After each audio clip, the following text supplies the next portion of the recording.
Pleasant greetings to everybody watching this video today.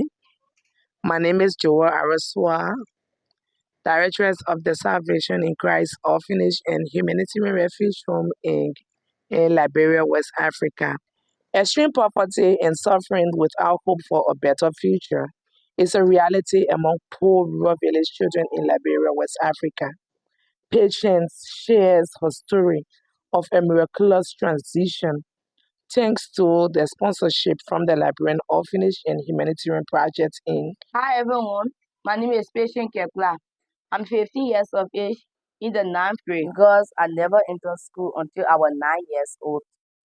I'm a resident at the Salvation in Christ Orphanage and Humanitarian Refuge Home, Puebla Road, Pinsville, Morocco, Liberia, West Africa.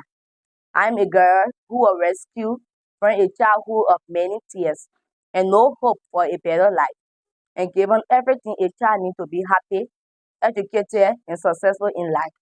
My total change in my life is a step poor village children dream of, but never achieve.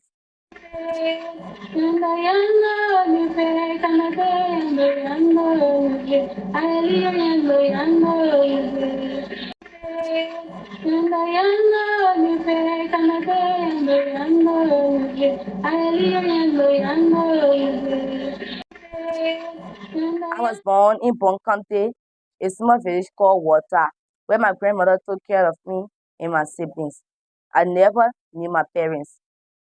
And as far back as I can remember, my life was very hard. And there were many things that I and my siblings didn't have. No decent clothes, no shoes, only slippers, which were often torn. No bed or mattress to sleep on. We slept on the bed ground. No cover to keep us warm during rainy season. No good medicine when we get sick. And no opportunity to go to school. My grandmother loved us very much, but she never went to school. She never knew how to read and write, other than cutting work on someone else's farm. When she went to the farm, she left us with all our villagers. We had to wait until she came back late at night before we eat our one daily meal per day. I was 8 years old when my grandmother took me with her to work on other people's farm. We left early in the morning and did not return until late at night. We worked hours to the different logs. Some gave us more money that she used to buy us salt, mampo, and really poor quality slippers to cover our feet. Most days we were hungry because we never had money for breakfast. We had to work all day and then go home late in the evening before our grandmother could cook. Because I was hungry all day long, the lack of food made my stomach hurt from gas. Even though we grieve of eating the same food day after days, we never complain because at least we have something to put in our stomach. And we knew that it was the only thing our grandmother could do. Others even went to bed hungry when they do not have job to do that day. Extremely poverty was everywhere. And there was no discussion about I and my siblings going to school to be educated and have a better life. No school was around our village.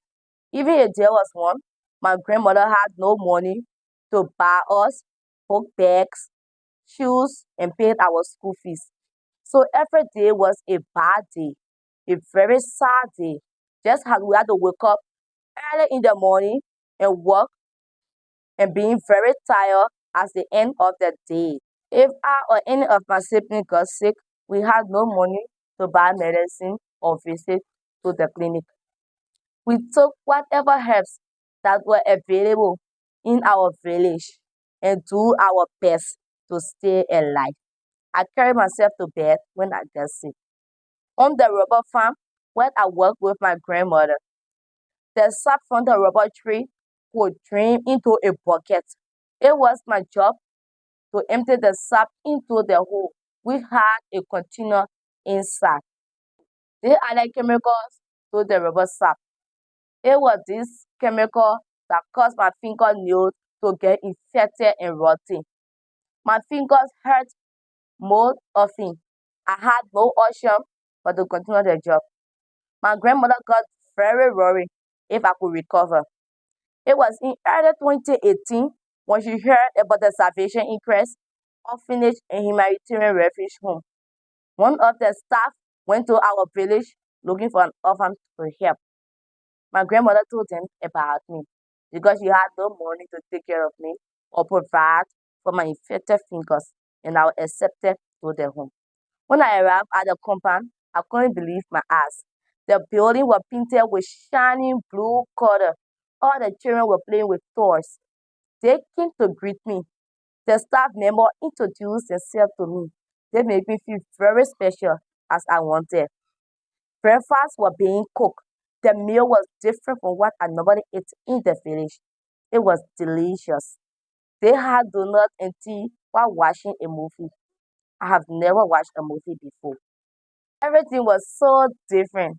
It was my first time to lie down on wooden bed with mattress with pretty sheets. When I wake up in the morning, I had no one telling me to go to the farm and work. Breakfast was being cooked by the cook. The children were taking bath with a bath soap. They have toilet paper in the bathroom. I was given new clothes, shoes, toothbrush, toothpaste just for me.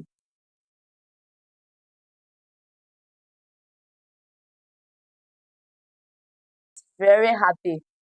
I quickly learned that no children in the orphanage work to get food to eat. Everything that they needed was provided by the adults or staff, and they were very friendly. In a few days after coming to this program, I was taken to the clinic and my fingernails were being treated. Now I'm fine. I don't know why he chose me of all the children serving the village one way or another. But I'm glad he did.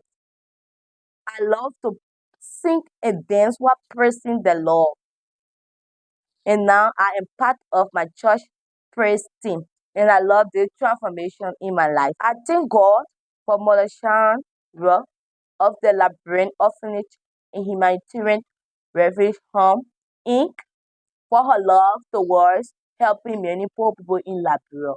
Because of their monthly support, the residents here have all their basic needs: clothing, shoes, toothpaste, and brushes. And we eat 3 times a day. Everyone here sleeps on bunk beds with mosquito net.